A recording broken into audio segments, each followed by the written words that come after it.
All right, everyone, welcome to another episode of the Sovereign Sphere podcast. And I have with me today Mikey Taylor. Welcome to the show. Thanks for having me. I am so grateful you responded to a DM. You have about 1 million people on that account. I was like, he's not responding to this. He's never going to see it. But you did. So hi. Yeah, hello. That window, I had a couple videos where I had a lot of people responding, but the way they were responding, I felt like it was really important to make sure I was talking to people. And so I spent 3 full days responding to people. And so I just had it in my head, I'm going to talk to people on here right now, and I'm glad we got connected. I'm really responsive too. I like it. I like talking to people. And because I'm not curating something, because I really do let it all out on the line, you meet some pretty interesting people and have some really good conversations, some crazy ones too. But Yeah. some cool connections come from that. I totally agree.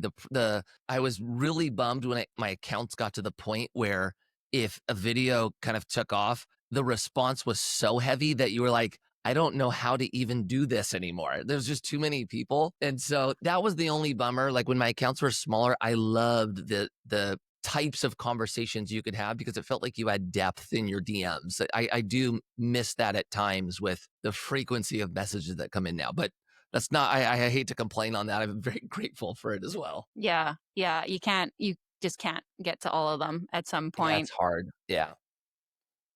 So just for the folks listening that don't know your name, you are a pro skateboarder and you went from making $100 a month to being a financially independent real estate mogul with a portfolio worth millions. I hadn't heard of you until I came across your video, and we'll get to that. But Yep. for the folks listening, yeah, what's your story? You've lived several lifetimes, very different lives. Yeah. So I'll give you a quick flyby. It does feel like I've lived multiple lives. I started off as a pro skateboarder, which was so much fun. I got to travel the world about 6 months of the year. I did that for almost 14 years. Leading up to the last years of my career, I started working on my first business. And the first business I started was a craft brewery down in San Diego. And I opened that and it had a lot of success. We ended up selling that business to Miller Coors in 2015. And then in 2017, I started my current business, which is called Commune Capital. And basically, what we do, we go out and find real estate investments in either multifamily apartments or storage units. And then we go out and find investors. We put it all together and then we manage the process. So it's for investors that want to invest in real estate but don't want to do the work. And then we use a lot of our social media for education. That's something that I was given as a kid. I had somebody come into my life and teach me about the foundation of finance. Very boring things to my friends at that point, but it changed everything for me. And so we do put out as much content as possible that's meant to empower our audience to go out and succeed with their money management. And then I am the mayor pro tem for the city of Thousand Oaks, which basically means I'm the vice mayor right now. Mhm. And then I am married to my childhood neighbor, the girl next door, and we have 4 children and we have a 5th on the way. Oh my God, another one. We have another one coming. Yeah. The next step is a farm because that's what you need all those bodies for, right? Good time to go tend the fields. Yes. So my wife went down, just a few years ago, the farm life and, ballerina farms and, hey, why don't we do Oh this? yeah. And we had sourdough coming in every couple weeks. Ballerina farms that's a little bit of a psyop because they have millions of dollars from other businesses and I'm like, you're making this look real easy. Yeah. My wife did bring that up. She's like, I'm looking at these moms and they're homeschooling and they're making all the meals and they're, out working on the farm, but they're filming content the whole time. How do they do all of this? That's something they have help somewhere. I'm like, yeah, it's usually how it is. Okay, where do we even start? I'm so curious what the skating community thinks of you, or if you even care that you got a big boy job now. You got a real job in finance. Because like my husband was in the pro skier world. I don't feel like there's as much stigma as going into new realms, but skating is it's like punk, right? Yeah. Was there Yeah. stigma about like, "Okay, I'm gonna go into the real world, make money now?" Do you know what? Yes, 100%.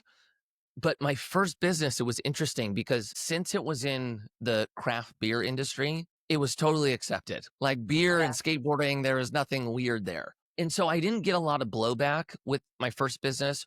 We sold it and had a very public exit. It was all over Forbes and Business Insider. So the whole skate community knew that we had sold a business for a large amount of money. Still didn't get blowback there. I got blowback when I started talking about investing online. That was the big one. And then when I started moving into building a business that was investing in real estate, there was a second ad in there. A lot of skaters just kind of have the viewpoint that developers are evil and greedy, and you shouldn't own real estate, and you're charging too much in rent, and they just don't like that. So I did get blowback there as well. And then I think probably there was a third component to it, which was I wasn't skating anymore. So a lot of people after their career ends, they still skateboard and they might do some other things, or maybe they have a full time career, but they still skate. My personality is too obsessive. Like Mhm. when I get into something, it is all in for me. And so when skateboarding no longer became my career and my, focus came entirely on at least on the business sense on this company, it was like, okay, it's a part of the past in some regards. So I got some blowback for that also. Plus, it's so hard on the body. Like, I don't know about you, like, if I sleep funny now, I, like, throw my back out. My little girls are getting into skating for a while, and they're like, "You should try." I'm like, "At 41? I don't Hard no. even Hard no." I don't want to talk about the look one way quickly and your neck hurts. I don't even want to go there. But what I will say though, because I actually posted something on this a couple days ago. Somebody said a comment about kind of the question that you asked me. And what I do really want to acknowledge, because this has been the really cool part, there are a lot of skateboarders that do follow me that are in the business world now or investing or have moved into kind of the life cycle that I'm currently in. And there are a lot of people that are actually a little bit against the grain than what you would think every skateboarder should be molded like. And so that has been really encouraging. You know, just the messages and Mhm. responses that I got off that one video. It was like, dude, I followed you, when I was a kid watching you skate. And then I started following you because a lot of the life stages you were going through, I was going through at the same time. And it was like, Wow. I was trying to make my first investments and I wanted to buy a house. And dude, I love hearing a skateboarder talk about the things that I'm trying to figure out today. So I don't know where the percentage lies, but my audience now, I think, is a larger percentage that don't know me as a skateboarder than the ones that followed me throughout my skate career. So Mm. that's weird. That's new for me. Well, and unfortunately, the times they're a little different. Like, Yeah. I feel like I grew up in the easiest time of the world's history, and it's very, very different. And in Canada, things are way more expensive than they've ever been. I'm sure there's some similarities in the US. And my kids wanna be a ski bum. Or my oldest daughter's like, "I'm just gonna live in a van and, like, hang out in Hawaii," and I've kinda had to shake them, like, "You gotta take this seriously." And I didn't really have to. Somehow I was able to eke my way through life and, like, get ahead. You don't really have a choice but to be exceptional. Yeah. And I'm hesitant to have the do whatever you love conversation. I do want them to do what they love, but there needs to be some strategy. So, like, I'm not pushing my kids, for example, just to go to university for university's sake. I'm like, you got to learn about money. If you do want to ski, what's going to fund that? Like, if you are going to go to university, it better be to like be a surgeon or a lawyer, or like, let's scrap that idea completely and let's start buying real estate. Like, I'm having conversations like that with them at 13 and 16, or like, maybe she take over dad's construction business. I know that's not the most exciting idea as a little girl, but I don't think like the skate community or young kids, I don't think it's a luxury to not think about money anymore and kind of eke your way through life. Yeah, I would agree with you. I think look, I grew up in your generation, so I knew what it was like to just, leave the front door unlocked and leave your bikes and stuff outside and not have any worries and just kind of be free. It's changed. I think our kids growing up today probably are going to be more in line with how the kids grew up post the Great Depression. I think that's probably going to be the outlook. But there's some stuff that's really cool about that. Like if you Mhm. go back and look at how the kids in the 40s, 50s, and 60s spoke, oh my gosh, they're more articulate than maybe I am at 40 years old. Mhm. So I do think we're going to kind of shift back and go, okay, we have entered into some hard times, and that is going to force us to raise our kids with the tools to go out and succeed in these challenging times. And I Mhm. think we kind of abandoned that for too long. It was easy. And so parents, unfortunately, did not instill, I think, all the tools needed for our generation to succeed. And I think you're seeing a snap back to that. So I think Mhm. eventually we will get to some good times again, but we're just in that stage of the cycle that is challenging. Yeah, or if you do wanna go and pursue what you love, you have to have a heavy emphasis on monetization. I'm curious if you were the same, like, my husband, when he decided he was gonna monetize skiing, he said, "Well, okay, what do you have to do?" And while his friends were just out there, just like skiing everywhere, having fun, hoping that like they make money, he found the best photographer, found the best lighting, the best cliff, and they hit it again and again and again, 50 times in a day. And he's like, it's not actually that fun to do it this way, but this is actually what you do to become great and to make money. So he had that mindset. Like, this is what you have to do if you want to monetize. And then he had like amazing days in the mountains because of it as well. But the other thing he did was, we moved back to Kenora every single summer so he could run his construction company because he said, I want to be 40, like a lot of his friends are now, trying to say, oh, well, now I maybe want to step away from this and I can't. This is my bread and butter. What do I do now? So I'm curious what your mindset was when you were skating. Did it just kind of happen? You got sponsors? Did you treat it like a business at that time, or did it morph into that? Okay, so it sounds like your husband and I would get along. So it started off me just, loving skateboarding. That's how it started. And I started getting pressure from my parents to get a job. And I didn't want to. I was 16 years old. I was enjoying just going to high school and skateboarding. And so I tried to figure out a plan to delay the having to get a job moment. And so I asked my parents if I could get sponsors that would give me free stuff. And then Mhm. I could take that free product, use it, and potentially sell a portion of it. Well, would I still need to get a job? And my parents said, no, if you figure that out, you won't have to get a job. So that was my first endeavor in trying to get sponsors, which I ended up getting. And then they started putting me in magazines, and I had an opportunity to travel around Europe with a team the month after I graduated high school. And so I looked at my mom and dad and went, hey, I kind of want to do this for a little bit. And they looked at me and went, so what about college? And I had always told them I was going to go to college. And so they were really uncomfortable with that. I remember my mom very vividly. She was like, I don't want you to do this. I am very scared about this, but I just want to pray with you about it. Okay. Can we just pray about it? And I'm like, yeah, sure. And I remember my mom praying over me, and this is what she said, right? She was like, Lord, if this is what you want Mike to do, will you please just open every door for him and make it very obvious? But if this is not what you want him to do, will you close every door? Will you stop him from doing this? And I remember at 18 years old, all I'm hearing is, Mom, why are you praying for the Lord to close a door on me? And basically, what happened was every single door was open. Like looking back in hindsight, it makes no sense how all of this came to be for me. But how I added to his plan, I treated it like a business 100%. Like when I got in, it was very similar to your husband. Who are the best photographers? Who are the best filmers? How much content, or at that time, video clips is everybody putting out? How can I do more than that? And so very quickly, it turned into a business for me.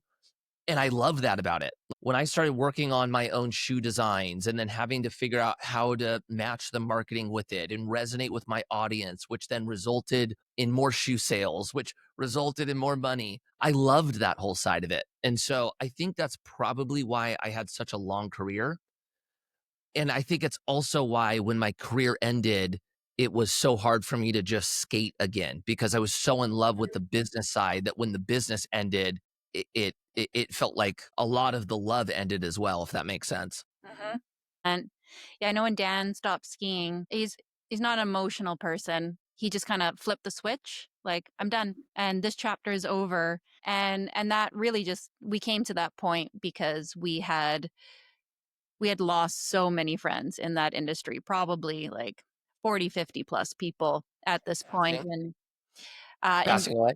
yeah, passing away. His brother and his youngest brother ended up passing away too. And it was, you would think it was would be an emotional, yeah, that it would be emotional to stop, but it really wasn't. He was just like, I'm done. That's it. Yeah. Now on to the Yeah, next thing. my wife says that about me often. She's like, "I never would have thought," especially I mean, my wife's known me since I started skateboarding. She's watched this whole thing happen, and she says every once in a while, she's like, "I never would have thought skateboarding wouldn't be involved in our life, and I wouldn't have ever thought that you would just like, okay, next," you know?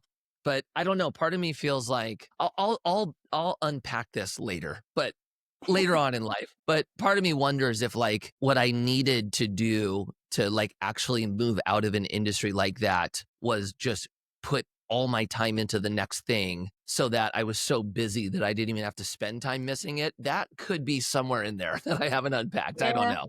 But Yeah, I see I that had with a him. similar experience as your husband. I had a harder time. I was like, "What? I'm actually just starting to get good at skiing. We're Yeah. not leaving the mountains. What are you talking Yeah. about?"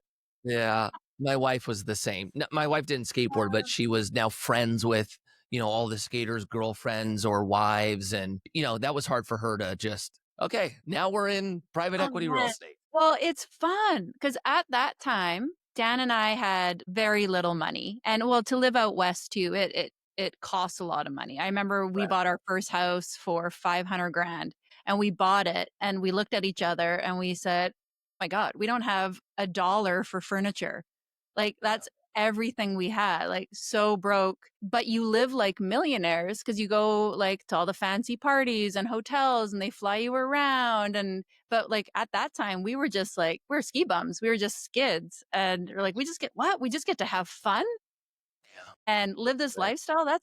It's really hard to leave, and I'm not unique in the experience of, like, kind of feeling depressed after leaving that kinda lifestyle and going to normal life, normal work, normal life. It's hard, but yeah, Dan had other things that he loved, and I do too. We live in a great place now, and you're right, you need that. You need, like, "Okay, what's the next thing then that I can get excited about?" Yeah. That's right. That's right. So what are you excited about now? Right now, for me, okay, there's probably 3 things that are really exciting. Number 1, we have a new baby coming. So, we are excited about that. I have 3 girls, 1 boy, so the new one's gonna be a boy. So, that's exciting for us. On the business front, without getting into too much of the regulation of the SEC, in the past, we've had a pretty high barrier to entry on who can invest with us. You had to make basically a pretty high amount of income per year or have a pretty high net worth to even be allowed to invest.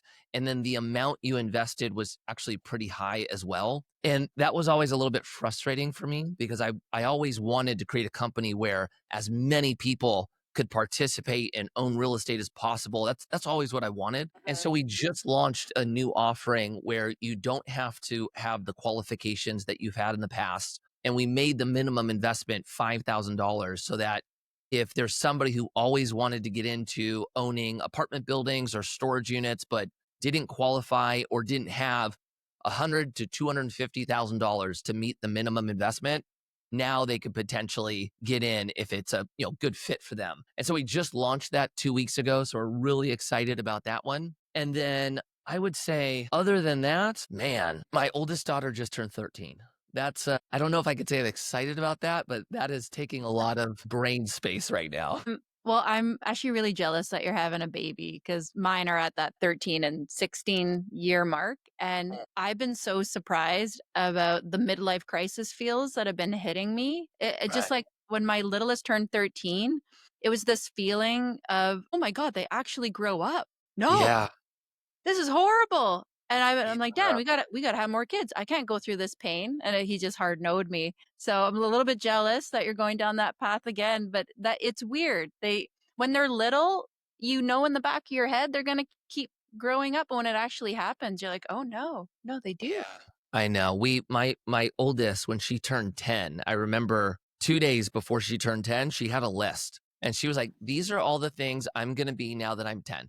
right? And my wife and I are like, "Gosh, that's crazy." But it seems like right when she turned 10, it was like, they're actually independent, kind of growing into what's gonna be adults. And now at 13, we see her with her own style, her own opinions, her skills, her weaknesses like we all have, and the emotions. And so we've entered a new phase of parenting. I'm looking forward to it because I think ultimately it's a blessing, but it's definitely a different stage. We are now having to, like, parent.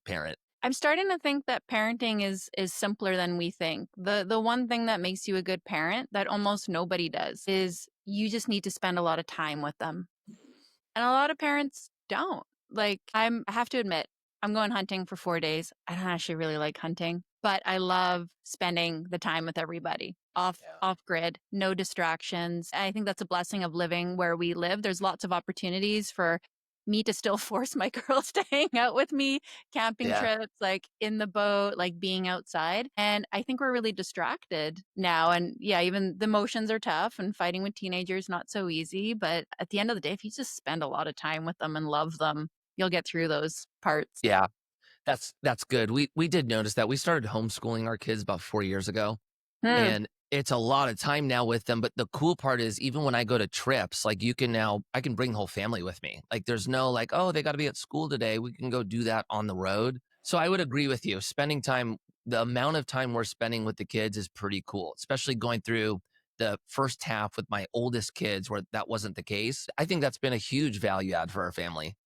Why did you start homeschooling? Well, we started homeschooling in the beginning because of everything going on with COVID. So, my kids went through the first month of digital learning, and my wife and I are looking at our daughter going, This is useless. Like, she's not learning anything." And so we decided that we were going to homeschool just until the schools opened fully. And so we started homeschooling and we got a year in, and, when it was time to enroll for the school, they were at a private school. My wife was like, "I kind of want to do this again."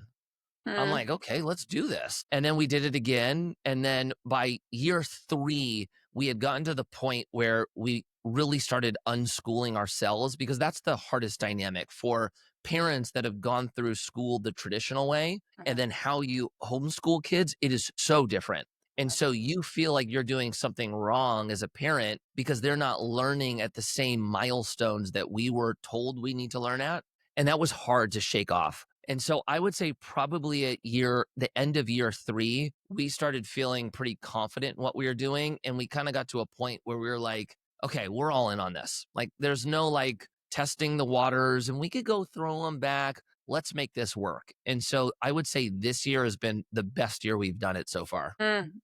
If I had little kids now, there's no way I would put them in school knowing what I know. I don't know what the curriculum's like in California, but in Canada, I really got to see, like, behind the curtain, how little they were learning. Like, my kids have never seen a textbook or homework ever in their whole scholastic career. I thought that was a little weird, and I just kinda trusted that this is the new way we do things. But then when you don't see their homework as a parent, you also don't know what they're learning. And now, like, seeing how ideologically driven a lot of the education is in Canada, lots of gender ideology. They'll talk about politics, but it's always with a negative spin on the right. And there's a real heavy emphasis on First Nation issues, which I think that they should learn. Like, they should learn about the history of Canada and First Nation issues and the residential school system 100%, but they infuse it in every single subject, this Right. idea that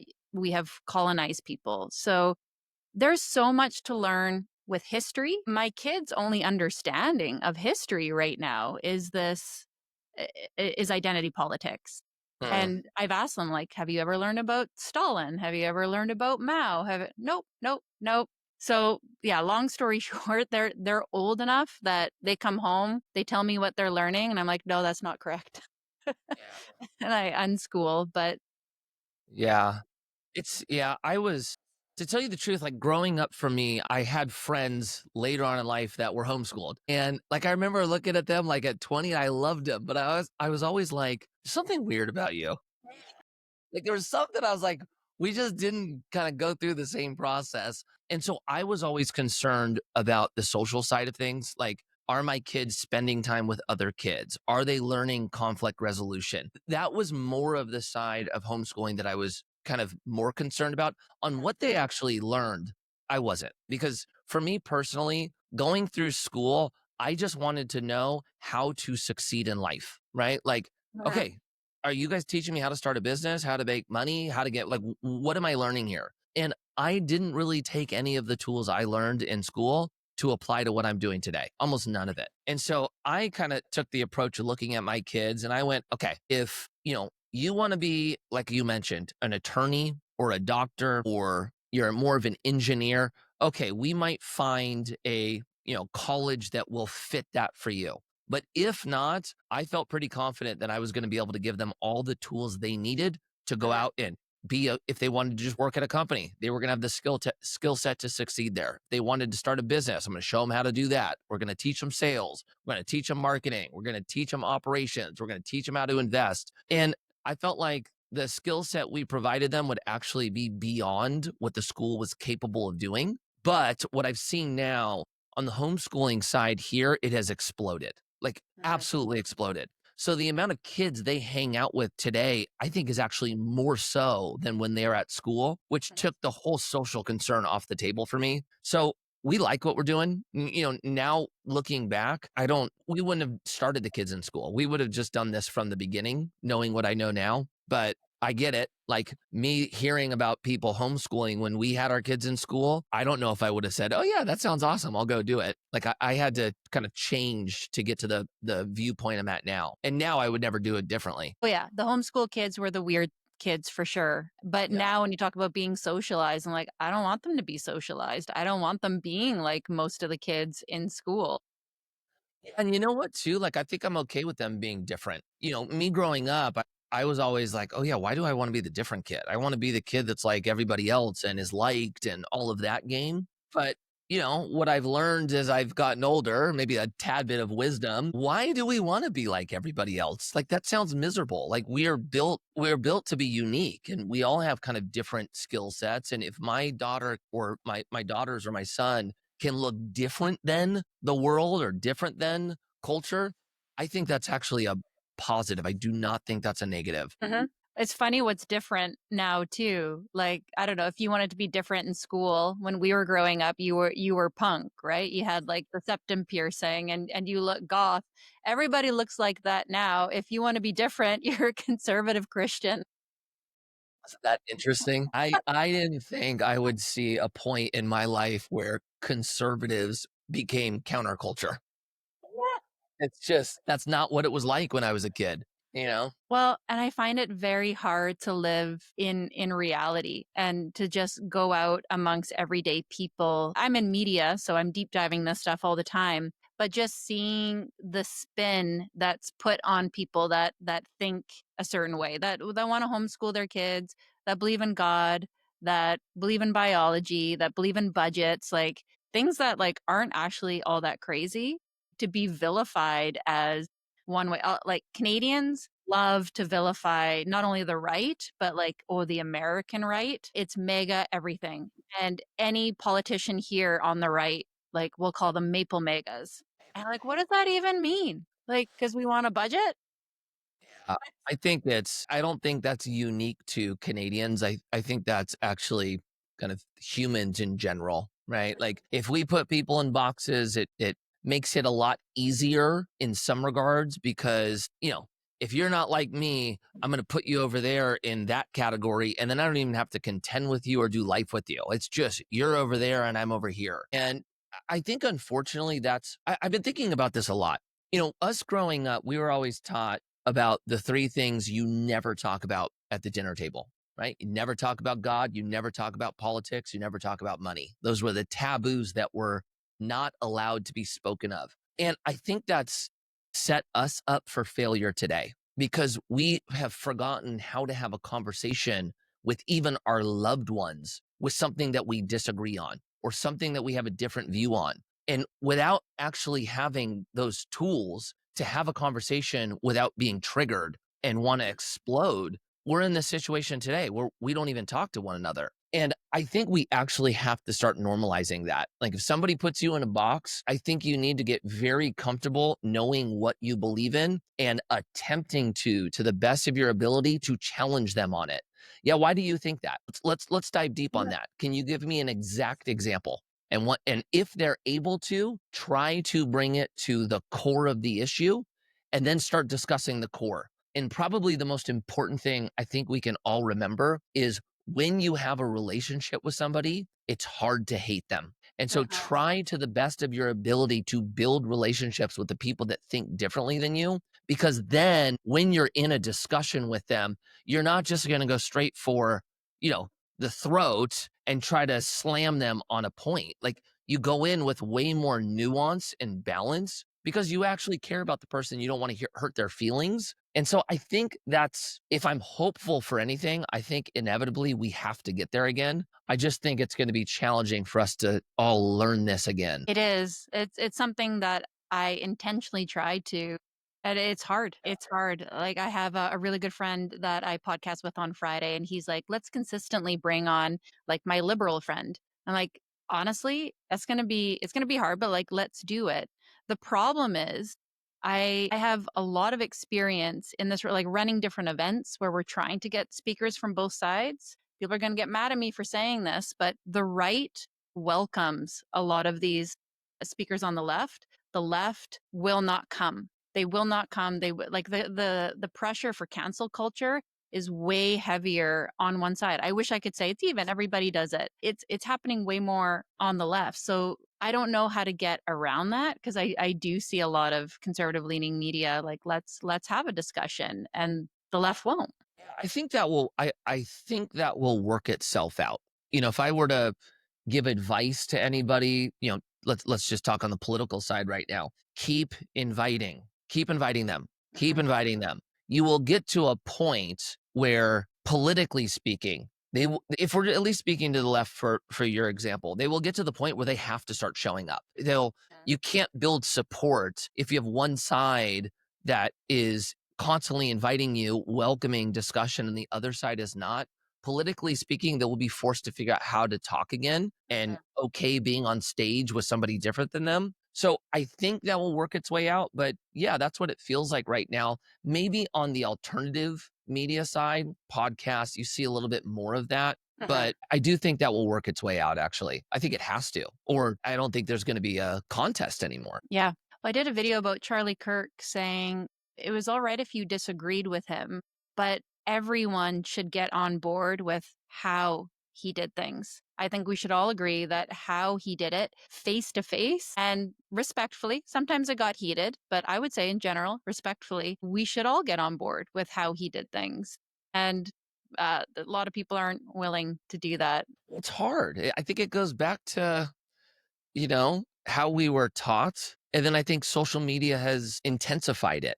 We don't do real life anymore. We do life on the phone and behind the keyboard. And it has instilled this false sense of confidence that we can say things without repercussion. Like when I was growing up, I remember somebody saying this to me, and I never understood it until it actually happened. And it was, you will say reckless things until you get punched in the face for the first time. When I got hit for the first time, I was like, "Oh my gosh, I need to be careful with what I say," because for us as guys back then, that was a reality. Mhm. And so I learned, okay, if I say this, is this person going to be pissed off and can this result in a fight? That doesn't happen anymore on social media. Like the comments are the comments, but there's no physical altercation because of it. And I'm not saying we need to get back to just hitting everybody we disagree with. I'm not saying that.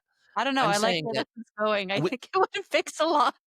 I'm saying that when we do life with people in real life, it's a different type of experience. And Mhm. I think we have lost that with social media so that the thought of talking to somebody in person is overwhelming.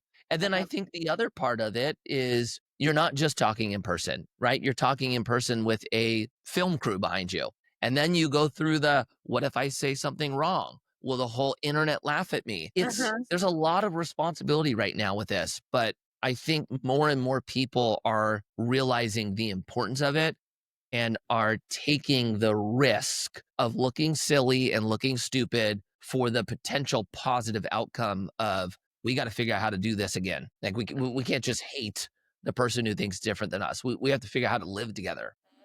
Yeah, we gotta be the example again. I find that, like, with your content, it doesn't feel performative. It feels like, "Oh, like, he's FaceTiming me right now." Like, you really feel like you're just speaking from the heart when you show up on video. And I'm making an assumption here, like, you grew up in a Christian home, maybe you have a faith background, but that's one thing that I think people of faith need to do. It's not about what you say, it's also how you say it. And I see a lot of people claiming certain status, but being like really aggressive in their content. It's not that you can't talk about real and truthful things, but yeah, really mean and really condescending.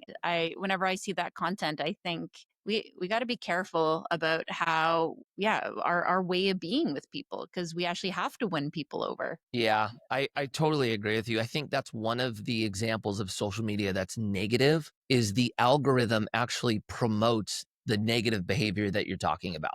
And Mhm. so when you think of it through the lens, if you're somebody who rubs people the wrong way, what is that going to do? That's going to make the viewer have an emotional reaction. When you have an emotional reaction, you go into the comment section. When you go into the comment section, you're now driving engagement. That triggers the algorithm to then send your videos far and wide. And then you end up building a following. So the incentive structure is actually not built correctly to incentivize good behavior online the way that we've seen it traditionally speaking in real life. Where if you are walking around talking crap to all your friends, you're not going to have any friends. No one's going to want to work with you. No one's going to want to do life with you. That's not Mm. what you experience on social media. So unfortunately, I think we do need to be an example. Yes. You just also have to recognize that the algorithm is going to incentivize the behavior that we don't want in real life. And so we have a little bit of a conundrum in front of us right now. It's interesting. My Bible keeps popping open to this place in Proverbs, and there's this one verse, like every time I walk by it, it's just like it's there. The pages keep flipping there. And it says, if you have to choose between your reputation and profit, you should choose like your reputation. Like, why does this keep popping out at me? And it's kind of this idea, like about just being a good person above all else and just chasing popularity or attention or profit. Like, who you are actually is the most important thing. Yeah. Yeah. 100%. Let's talk about the video that had me find you. I just thought it was really beautiful and really timely. You basically said in that video after Charlie Kirk passed, I think God just woke up everybody at the exact same time, and I knew exactly what you meant. Can you tell us a little bit more about that? Yeah. So for me, I got hit by that one hard. Like you know, had the privilege of knowing Charlie personally. There were so many parts of his life that had crossover, like influential parents of young kids on social media. Like when that happened, it was just like, what? And for me, what I think happened is for everyone that has the Holy Spirit with them, I think the Holy Spirit is really what hit us and went, hey, this is what's going on. And what was put on my heart, and now that I know this 4 weeks out, because it seems to have been put on a lot of our hearts, I had the Lord putting it on my heart, like, you need to make a decision. Like right now, you are out there trying to be two different things. You've got the way you live your life offline, and then you have social media. And even how you're going about this, like you're concerned about what people are going to think. You're taking credit for things that I deserve credit for. And so I felt like the Lord with me was just saying, you need to decide. It's either me or them. Like you are going to fear me or you're going to fear all these people. And you need to make the decision. And so when I felt that one, I was like, I was convicted by that. Like that was a heavy thing to have to really accept that, yeah, I had been living my life that way. And so all day long, I'm sitting at my desk just thinking about this. I'm praying, I'm asking for forgiveness. And then I'm thinking about making this video. And I sat in my car and just stared at the phone. And I was like, I don't know if I should do this or not. Like, should I just hold this in and this just be about like me and the Lord? And then I was like, you know what? Screw it. If there's anyone else out there going through this, maybe this will be helpful for them. And so I make this video and I just shared that. And that video goes wide. And then I come home the next day and my wife is like, how was work? And I was like, I didn't work at all. She's like, what do you mean you didn't work at all? And I was like, I got 0 work done. And I was about to tell her I was responding to DMs all day long. And then I realized my wife is not on Instagram anymore. And so I was like, okay, babe, I got to show you this video. I didn't even tell her I did it. And so I hand her my phone and she starts watching it, the video that I posted the day before. And I'm looking at her and she starts crying, right? And I'm like, is this okay? And she looks at me and she goes, I have been praying for you to get to this place for years, but I knew I could not tell you that you needed to get here. I knew it had to be on the Lord's timing. And she's like, I'm so happy about this. So we end up spending the rest of the night just talking about everything going on. And the next day I was like, you know what? I went to church. I came back from church. Our church, it was awesome. It was exploding. There were so many people there.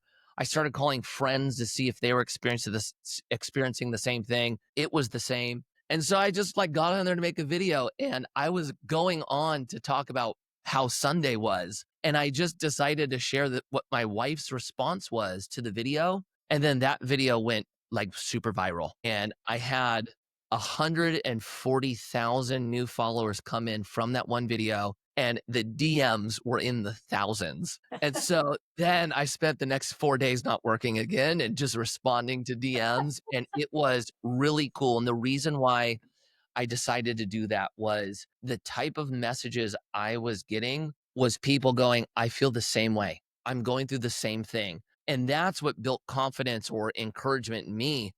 I am not alone in this one. And then I think now what kind of the Lord's been doing in my life is realizing that my day to day isn't always focused on my actual business. There are going to be people that, whether it's through a DM or somebody that stops me on the street or somebody that just comes into the office. And if I have an opening to spend time with them, that actually might be the best use of my time that day, even if on the business side, it may feel like a distraction. And so that's how I've kind of been showing up the last 4 weeks. I've been starting just asking the Lord, like, will you just make it obvious for me? If you want me to put my attention towards somebody that has nothing to do with the business, put that on my heart that that's what I need to do. And it's been pretty cool. I've had some really, really cool moments over the last 4 weeks because of that. Oh man. When your wife said, I was waiting for you to get to this place, what is that place? Is it feeling this as real? Is it a feeling or was it you being able to speak to this publicly? Okay, that's such a great question. And there's a little bit of roll up to it. So, I did not grow up in a Christian church. I didn't grow up in the church. I didn't grow up in a Christian family. I became a Christian at like 14 years old because I had a friend that invited me to summer camp. And then my parents ended up becoming Christians as well. But I had a moment where through the skate community, I just was not surrounded by Christians. And over time, I just started getting kind of involved with the world. And when my wife and I got married, our biggest challenge for the first 7 years is I felt like I wasn't respected and I felt like she wouldn't let me lead. And on her end, we know this now, she didn't feel comfortable letting me lead because she didn't think the driving force to my decision making was valid. She didn't see me kind of asking for wisdom and guidance through our creator. She saw me just making these decisions on my own whim. She never felt comfortable with that. And so we had a major shift about 7 years ago where for me, when my career ended and my last business went away, I got really hit with identity and purpose. Like, what the heck am I doing? Why am I here? And the way I tried to get out of that was committing to just read the Bible. I had never written the Bible. I've never read the Bible in total.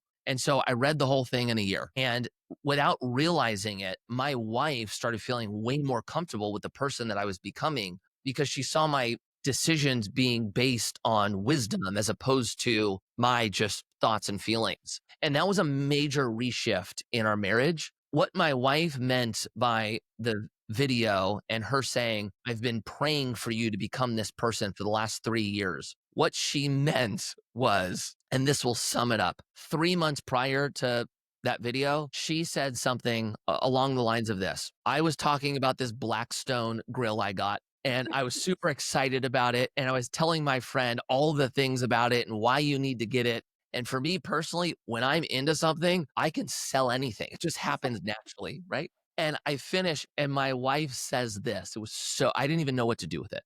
My wife goes, "Man, if you would just sell the Lord the way you sold a Blackstone, that would be unbelievable." And when she said it, I was like, "What do I do with this?" Like, she's right. And Uh-huh. so I think really what she meant is she knew that I had skills that were given to me from God that I was not using entirely to glorify Him. And when she saw that video, what she had been praying for is for my life and on social to become one. And when I am out talking about things and getting exciting, all of the focus really should be to glorify God in everything I'm doing. And that's what she had been praying for. She wants my entire life to be really dedicated and focused on Him. Holy smokes. Yeah. And then let me tell you this, when I shared this at a conference I was at, the amount of women that came up to my wife after the conference saying, "I'm dealing with the same thing. I'm not comfortable letting my husband lead. Because of that, he doesn't feel respected." Men have to feel respected in a relationship. And they were just talking about the challenges that we went through in this. And so there's a lot of marriages that are going through that now that my wife and I went through about 7 years ago. We don't have it all figured out. We're still learning along the way, but I think that is absolutely necessary in a marriage. You have to get to a point where a husband feels respected and a wife feels loved. You've got to figure that out, or it pushes you guys apart. That is such a beautiful breakdown because a lot of women, especially with like feminist movements, they get really tripped up by that idea in Christian theology that they're supposed to be subservient to their husband, but they're missing the other parts of the verse that really explain the husband has to be worth following. Yeah, and the biggest part that and I get it. Like if you don't understand the Bible and you don't have context and you just hear a verse picked out, get it. I get how it sounds, but the part that you're missing is the husband is supposed to treat his wife the way Christ treated the church, right? You're not supposed to slave over your wife. That's not what it's saying. It's, if the husband is treating his wife the way Christ treated the church, I'm telling you right now, that is better than any man on this planet has ever treated his wife, period. Even the men out there that are amazing with their wives, you are still underperforming on the example given to us. So if you understand what is really being said, at least from our experience, that's when our marriage has really thrived. When you said the whole world's waking up right now, do you mean revival? That's a big question. I hope so. I hope that it's revival. What I what I meant by saying, I think the whole world woke up, I think you saw it on multiple facets. If you're talking about the let's just call it the Christian, right? Or the Bible believing person. I think for them, what they saw was the spiritual battle in front of us. And I think we all woke up to that one. If you're not religious and you're on the political side, I think a lot of people's eyes woke up to going, "Oh my gosh, we are way beyond where we need to be. We can't sustain this." And then honestly, for the normal person, the person that just wants to live their life and do their thing and not have to hate their neighbor and think all of this political stuff is ridiculous. I think they saw the response to people in celebration and went, "Okay, you are not the normal. The normal on both sides actually just want to get along. This is something radically different." And so Mhm. I think there were a lot of different kind of moments of aha, but for me as the believer, it was the spiritual part for me. It was like, oh, yeah, we're talking about, you know, if when we're told that it is a spiritual battle on this world, it's very easy to just overlook that and go, "Oh no, that's like old school. We don't deal with that today." That's not the case. That is not the case at all, and I think that was an opening for a lot of us, and then I think the other one was just the boldness. Like, I think there was an awakening for us to not just do church in the church walls and to go on Sunday and feel like a Christian and then leave and then be of the world. Like, I think there is a realization of Christians that that is not what we're called for. Like, we're called to be the salt of the earth, and we're called to go be involved in our community, and we're called to be an example. And if you're just being that example for an hour and a half on church on Sunday, I don't think that's what we're intended to do. And I think a lot of people woke up to that. A lot of the churches themselves, they play it pretty safe. A lot of churches don't even talk about, like, things that are going on. They kinda dance over spiritual matters. They dance over hell, cultural issues, and I'm hoping more of those churches wake up as well. But yeah, that's what I felt, like, just this intensity. Same, I wasn't really talking about these things online at all.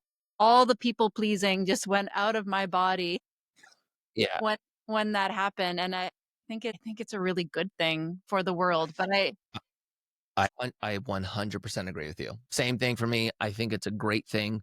It's what's needed. And, I am absolutely hopeful that there's a revival. 100% am hopeful. But also at the same time, I'm also looking for the time where Christ returns. Like, so I'm like pairing those things up. Hey, I'm looking at you.